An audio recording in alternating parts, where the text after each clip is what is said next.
नाज़रीन, 1 जुलाई है, महंगाई का तूफान है, शदीद गर्मी है, बिजली के भारी बिल हैं, अवाम परेशान हैं, आलमी इदारे मुतमईन हैं, वजीर खजाना मुतमईन है, अवाम मुतमईन नहीं है। क्या बनेगा आगे चल के? एहतजाजी तहरीकें भी शुरू होने वाली हैं। PTI के अंदर फवाद चौधरी साहब इन होना चाहते हैं और जो इन है उन्हें आउट रखना चाहते हैं। इसकी कहानी में बताऊंगा। फिर एक और मामला है, ANP के हैं रहनुमा अहमद वली खान जय हिंद के नारे लगा रहे हैं। हलफ उठाया पाकिस्तान के आइन का तहफ़्फ़ुज़ करने का, पार्लियामेंट का मेंबर के तौर पे, और जय हिंद के नारे लगा रहे हैं। शायद अपने बुजुर्गों की सियासत से अभी तक मुतासर है। फिर उस्मान वजीर हैं बॉक्सर, उन्होंने बड़ी कामयाबी हासिल की है, लेकिन पाकिस्तान में क्रिकेट बुरी तरह हारो तो 50 लाख रुपए तनख्वाह ले लो महीने की एक प्लेयर, और बाकी करोड़ों रुपए अलग मराद, और बॉक्सर जीते उसको 20-50 हजार रुपया भी नहीं देती हुकूमत। ये क्या मामला है, ये मैं बताऊंगा।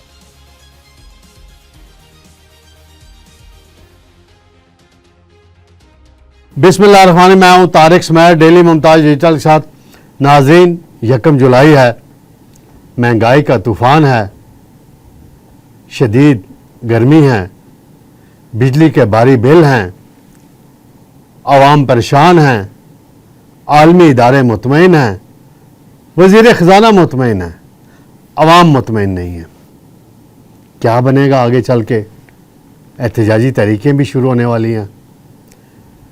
फिर दूसरा मामला है, PTI के अंदर फवाद चौधरी साहब इन होना चाहते हैं और जो इन है उन्हें आउट रखना चाहते हैं। इसकी कहानी में बताऊंगा। फिर एक और मामला है, ANP के हैं रहनुमा अहमद वली खान जय हिंद के नारे लगा रहे हैं। हलफ उठाया पाकिस्तान के आइन का तहफ़्फ़ुज़ करने का, पार्लियामेंट का मेंबर के तौर पे, और जय हिंद के नारे लगा रहे हैं। शायद अपने बुजुर्गों की सियासत से अभी तक मुतासर है। फिर उस्मान वजीर हैं बॉक्सर, उन्होंने बड़ी कामयाबी हासिल की है, लेकिन पाकिस्तान में क्रिकेट बुरी तरह हारो तो 50 लाख रुपए तनख्वाह ले लो महीने की एक प्लेयर, और बाकी करोड़ों रुपए अलग मराद, और बॉक्सर जीते उसको 20-50 हजार रुपया भी नहीं देती हुकूमत। ये क्या मामला है, ये मैं बताऊंगा। सबसे पहले मैं आऊँगा। नाज़रीन, बजट नाफज हो गया है, महंगाई की नई लहर आ चुकी है। छोटी गाड़ियों से लेकर बड़ी गाड़ियों पर टैक्स बढ़ा दिया गया है। फिर जो खाने पीने की अशिया हैं, दूध है, बाकी पैकिंग वाली चीज़ें हैं, तो एक महंगाई का नया तूफ़ान आ गया है। अब ये तूफ़ान कब सेटल होगा?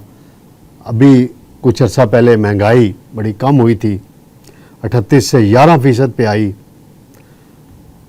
अब गंदम के रेट बढ़ गए हैं, आटे की प्राइस बढ़ गई है। मरियम नवाज़ ने बड़े दावे किए 100 डेज़ के अंदर जी, बड़े हमने उसमें काफ़ी सदाकत भी है, कुछ काम उन्होंने अच्छे किए भी हैं। लेकिन ये जो लहर आई है, ये महंगाई 11% से, मुझे लगता है अगले हफ्ते तक एक रिपोर्ट आएगी शुमारियात डिवीजन की, जो वीकली रिपोर्ट आती है, उसमें ये 20% के आसपास पहुंच जाएगी। तो फिर वो जो दावे मईशत की बेहतरी के, हाँ, स्टॉक एक्सचेंज जी 79,000 पॉइंट्स पे पहुंच गई जी, नया रिकॉर्ड, रोज़ एक खबर आती है, लेकिन उसका इम्पैक्ट मुतवस्सित तबके पे, गरीब आवाम पे मस्बत अंदाज में क्यों नहीं पड़ता? IPPs का मामला है, कहते हैं जी इंटरनेशनल माहदे हैं, गारंटीज़ हैं, नहीं छेड़ सकते। जो पाकिस्तानी कंपनियां हैं, भाई आप भी अरबों खरबों रुपए कमा चुके हो, बड़े बड़ी कंपनियां, मैं नाम नहीं लूँगा किसी का, बाद में किसी अलग से प्रोग्राम करूँगा, उनको तो कोई सेटल कर लेना, उनको तो कह दें भाई प्रॉफिट छोड़ दो। टैक्सों, जो टैक्स हैं बिजली के बिलों पे 50% वो छोड़ दे। मंशूर में ऐलान किया हुआ है, मंशूर बोल गई है नून लीग, मियां नवाज शरीफ साहब, मैं आपको याद करा रहा हूं, आप पार्टी के सदर हैं, आपका भाई प्राइम मिनिस्टर है, बेटी चीफ मिनिस्टर हैं, उनको बताएं वो मंशूर पर आके। हाँ हाँ हाँ, मुझे याद आ गया, हमारे बुजुर्ग हैं मोहतरम इरफान सिद्दीकी साहब, जिन्होंने मंशूर की तैयारी और ड्राफ्टिंग में बड़ा किरदार अदा किया था, उनको भी याद कराता हूँ कि भाई अगला कॉलम आप जब लिखें और सेनेट में तकरीर करें तो मंशूर का बता दें कौन सी शिकों पे अमल हुआ है। आपने तजवीज़ दी थी मंशूर के अंदर, सिद्दीकी साहब आपको याद हो तो मैं करा रहा हूँ दोबारा याद, कि 17 टैक्स हैं नाजायज़ बिजली के बिलों पे लगे हुए, वो सारे ख़त्म होंगे। 17 में से 2-4 ही ख़त्म कर देते इस बजट में, तो मानते जी बड़ा ज़बरदस्त काम हुआ है। बिजली और बिजली बिजली बन के गिरेगी फिर हुक्मरानों पे। मैं उस ब्यूरोक्रेट का नाम तलाश कर रहा हूं जिसने ये फार्मूला बनाया था, मुझे 1-2 दिन तक मिल जाएगी डिटेल्स। मैं लगा हूं पुराने ब्यूरोक्रेट दोस्तों से राब्ते में हूं कि किसने ये वाटर एंड पावर के सेक्रेटरी के तौर पे, और कौन सा वो मिनिस्टर था जिसने अप्रूवल दी कि 200 यूनिट जब हो जाए, 201 हो जाए तो 5000 ऊपर बिल चला बढ़ जाएगा अचानक। ये फार्मूला किसने बनाया? अगर वो जिंदा हैं तो आके कौम को वजाहत करें।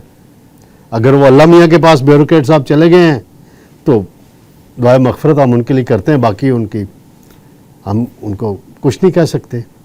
ये फार्मूला बनाया था स्लैब्स का, फ्रॉड का फार्मूला, लूट मार का फार्मूला, करप्शन जो होती है इन महकमों में उस पर कंट्रोल नहीं है। बहरहाल इन चीज़ों को बेहतर करने की अशद ज़रूरत है।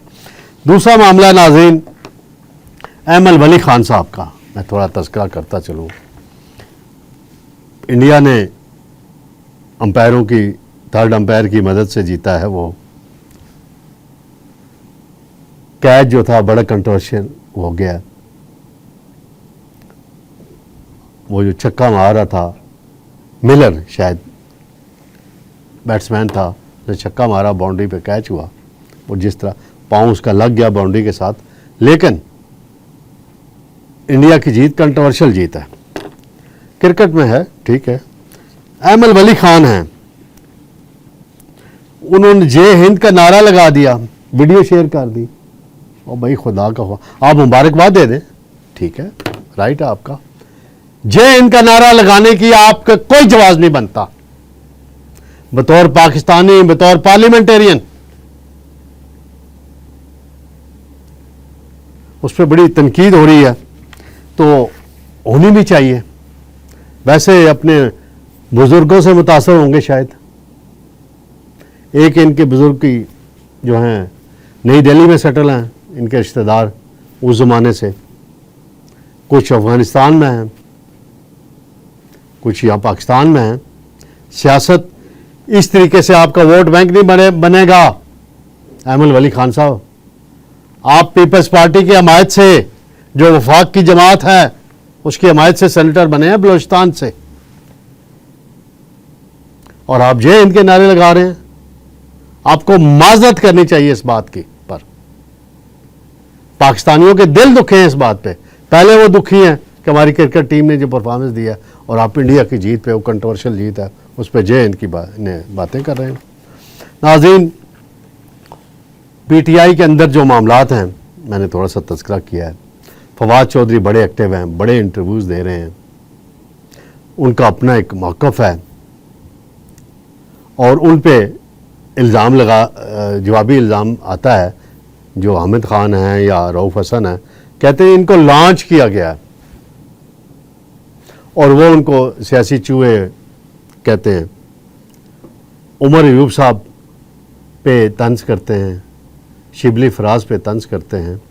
शिबली फराज का तो इनका मामला है कि जब इनको वज़ारत ताज से हटाया था इमरान खान ने, तो शिबली फराज को वज़ीर इत्तलात बनाया था, तो वो भी है। फिर जहांगीर तरीन का इनको लाए थे पीटीआई में, बाकी पार्टियां इन्होंने बदली। उमर अयूब ने भी कई पार्टियां बदली, लेकिन इस वक्त वो अपनी पार्टी के साथ डट के खड़े हुए हैं। अब देखते हैं आइंदा चंद रोज़ में ये मामला किस तरफ जाएगा। नाज़रीन, एक बॉक्सर हैं पाकिस्तानी, उस्मान वज़ीर, इन्होंने बड़ी कामयाबी हासिल की है बैंकॉक में। बैंकॉक के थाई बॉक्सर को इन्होंने तीसरे राउंड में शिकस्त दी और बड़ी कामयाबी हासिल की इन्होंने। मलिक कासिम साहब भी इनके साथ वहाँ गए हुए हैं फ़ाइट देखने के लिए। दूसरी बात यह है कि इन्होंने शिकवा किया है और बड़ा जायज़ शिकवा है कि हुकूमत की सपोर्ट हासिल नहीं है। हुकूमत का फोकस सिर्फ क्रिकेट पे रहता है, हॉकी को भी सपोर्ट नहीं करते, बाकी जो स्पोर्ट्स हैं, खेल हैं, उनको भी सपोर्ट नहीं किया जाता। ये शिकवा उनका बड़ा जायज़ है। वज़ीर-ए-आज़म साहब, आपने हॉकी टीम को अवार्ड दिए थे, अभी वो जीत कर आई थी, कामयाबी हासिल की थी, फाइनल तक पहुंचे थे। आपको चाहिए इस बॉक्सर को भी फौरी तौर पे बुलाएं, मिनिस्टर स्पोर्ट्स बुलाएं, मरियम नवाज़ बुलाएं, चीफ मिनिस्टर जो हैं सूबों के वो भी बुलाएं और इनको स्पेशल अवार्ड दें, इनकी हौसला अफजाई करें और इनकी ट्रेनिंग और बेहतर बनाएं और इनको सहूलतें दें ताकि ये आगे बढ़ के मज़ीद कामयाबियाँ हासिल करें। तो नाज़रीन, इंशाअल्लाह कल आपकी खिदमत में दोबारा हाज़िर होंगे। अल्लाह हाफ़िज़।